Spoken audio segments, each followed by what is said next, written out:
Hello, welcome back students. आपका स्वागत है मेरा यूट्यूब चैनल पे।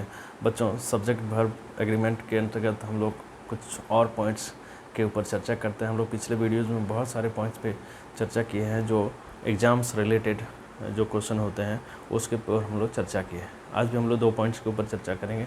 आप जैसे देख पा रहे हैं, आपको नथिंग बट के बताऊँगा का प्रयोग बताऊँगा और फिर द एडजेक्टिव का प्रयोग बताऊँगा।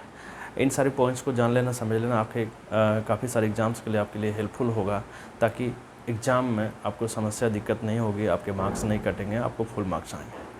आपको फुल मार्क्स आएंगे तो आप सक्सेस होंगे। ठीक है, तो बच्चों इस तरह से बहुत सारे वीडियोस बने हुए हैं इस चैनल पे। सारे वीडियोस को आप देखना। बच्चों, यदि आपने चैनल को सब्सक्राइब नहीं किया तो चैनल को ज़रूर से ज़रूर सब्सक्राइब करें, ताकि आप तक नए नए वीडियो पहुँचते रहें। शेयर करना चैनल के लिंक को अपने दोस्तों को, ताकि आप अपने साथ साथ अपने दोस्तों को भी फ़ायदा पहुंचा सकें। तो चलो बच्चों, आज का समय गंवाए बिना हम लोग 2 पॉइंट्स के ऊपर चर्चा करते हैं, नथिंग बट और द एडजेक्टिव। बच्चों, इससे रिलेटेड काफ़ी सवाल एग्ज़ाम्स में पूछे जाते हैं। JSSC, CPO, MTS,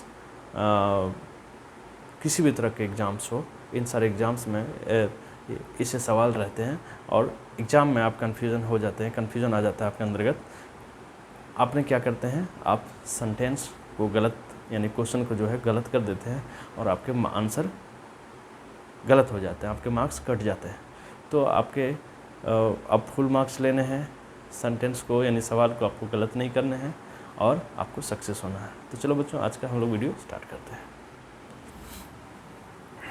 यदि सेंटेंस की शुरुआत नथिंग बट से हो, नथिंग बट रहे, उसके बाद जो है वो सिंगुलर या प्लूरल नाउन हो सकता है।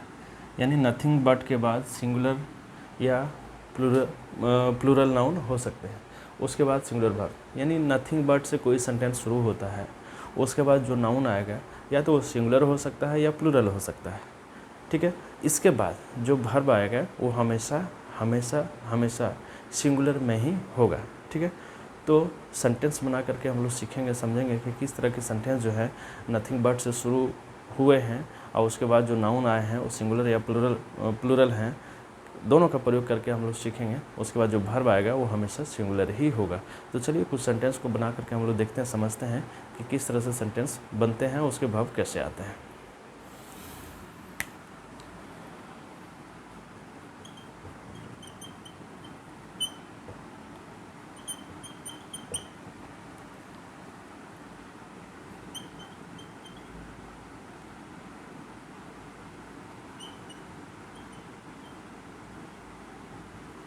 नथिंग बट,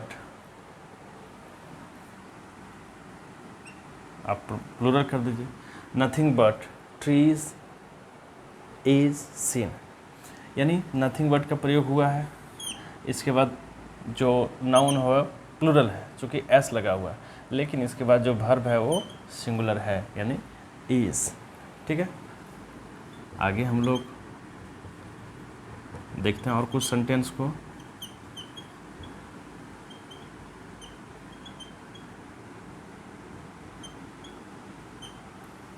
यहाँ देखना, नथिंग बट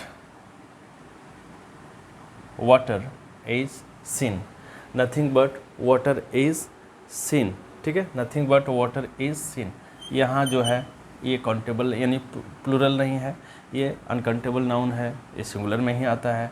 इसलिए आप देखना, इसके बाद वर्ब जो है वो सिंगुलर का ही प्रयोग हुआ है।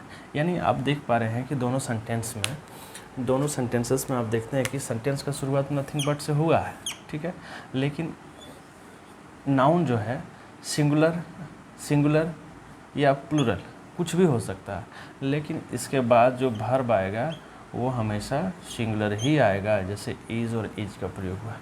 काफ़ी सारे सेंटेंसेस इस तरह से एग्ज़ाम्स में रहते हैं, आपको ये ब्लैंक स्पेस भरने के लिए दे दिया जाएगा। Nothing but trees, blank space भरो, कन्फ्यूज़न क्या होगा, और आपके समय भी चले जाएंगे, एग्ज़ाम्स में आपको मार्क्स भी नहीं मिलेंगे। तो आपको ध्यान रखना कि नथिंग बट से सेंटेंस शुरू हो रहा है तो उसके बाद नाउन जो है वो सिंगुलर हो या प्लूरल हो, लेकिन वर्ब हमेशा सिंगुलर ही आता है। ठीक है बच्चों, तो इन बातों को आपको दिमाग में ध्यान में रखना है। चलिए आगे बढ़ते हैं, कुछ पॉइंट्स को लेते हैं।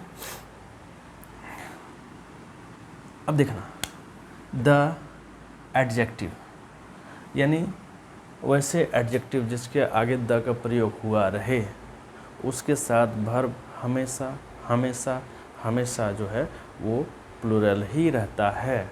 जैसे अब देखना,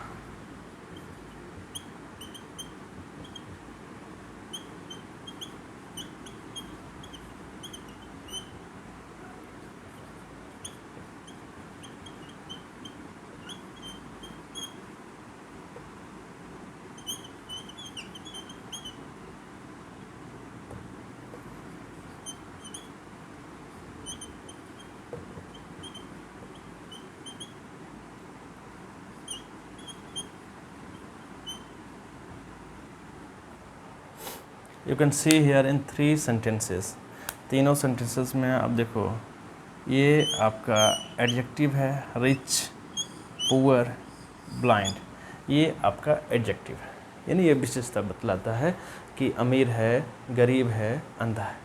इसके आगे द का प्रयोग हुआ है, ठीक है, द का प्रयोग हुआ है, ठीक है, यानी द और एडजेक्टिव रहे एक साथ में, तो आपको गांठ बांध लेना है, समझ लेना है कि उसके बाद जो वर्ब आएगा वो हमेशा के लिए प्लूरल ही होगा। अब देखना, आर का प्रयोग हुआ, आर का प्रयोग हुआ, आर का प्रयोग हुआ, यानी द के बाद कोई एडजेक्टिव हो, उसके बाद वर्ब आए तो वो प्लूरल होता है। तो बच्चों इनको समझ लेना आपके लिए बेहद ज़रूरी है, आपके एग्ज़ाम्स के लिए। एग्ज़ाम्स में आपको कन्फ्यूज़न ना हो, एग्ज़ाम में परेशानी और घबराना नहीं है आपको। सारे पॉइंट्स को क्लियर कर लो, समझ लो और आपके अपने मार्क्स जो हैं उसको ले लो। चैनल को सब्सक्राइब ज़रूर से ज़रूर करना, सारे वीडियोस को देख लो जितने सारे चैनल पे बने हुए हैं, और अपना मार्क्स ले लो एग्ज़ाम में बैठ कर के, ठीक है। ठीक है बच्चों, तो ऐसे ही आप बने रहना और सारे वीडियोस को ज़रूर से ज़रूर देखना, अपने दोस्तों को शेयर करो ताकि उन तक भी फ़ायदा पहुंच जाए। Thanks for watching.